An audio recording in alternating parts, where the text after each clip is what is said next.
How to propagate roses using potatoes. Rosa SPP. Propagation in potatoes is a folk gardening trick that seems to work well because the potato keeps the tip of the cutting at the perfect moisture level to develop young roots. Roses are often propagated from young, softwood cuttings, which take root and grow into new plants. With the potato propagation method, the potato is left in the soil to rot naturally as the roots grow. Successful propagation depends on sterile equipment because roses are highly susceptible to disease. Things you'll need: chlorine bleach, bypass pruners, screwdriver or punch tool, rooting hormone powder, trowel, pot optional, potting soil optional, wooden stake. Step 1. Disinfect a pair of bypass pruners and a screwdriver or punch tool in a 10% solution of bleach diluted at a rate of 1 part bleach to 9 parts water. It helps to mix this solution in a spray bottle and keep it in your garden shed for easy access when you need to disinfect tools. Step 2. Cut a section about 6 to 8 inches long from a healthy, green tip of a rose plant with the bypass pruners. Make the cut at about a 45-degree angle to increase the surface area that can suck up water. Place the cut end in fresh water immediately after cutting before the wound calluses, otherwise, you must make a fresh cut immediately before inserting it in the potato.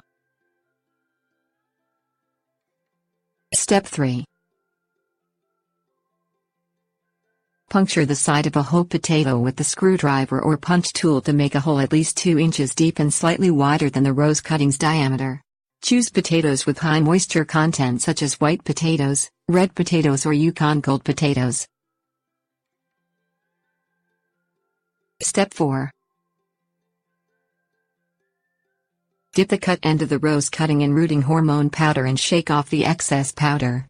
This step is optional, but rooting hormone encourages rapid root growth. Step 5. Push the cut tip of the rose cutting into the hole in the potato. Make the hole slightly wider, if needed, to avoid damaging the stem. Step 6. Bury the cutting in the ground just deep enough to cover the top of the potato, but leaving the cutting exposed. You can plant directly in the ground in spring while the weather is still cool, but if you take the cutting in fall, it should be started in a pot and grown over winter. Fill the pot with sterile potting soil, using a bagged mix or your own blend, such as equal parts sphagnum peat moss, finished compost and perlite. Step 7. Insert a stake in the ground beside the rose cutting and tie the cutting loosely to the stake to hold it straight. A thin stick such as a chopstick works well as a stake. The stake can be pushed into the potato without problem. Step 8. Water the soil around the cutting just enough to make the soil moist and slightly crumbly without making the soil wet. Water the cutting as needed to maintain this level of moisture. The potato and cutting will quickly rot if the soil is kept too wet.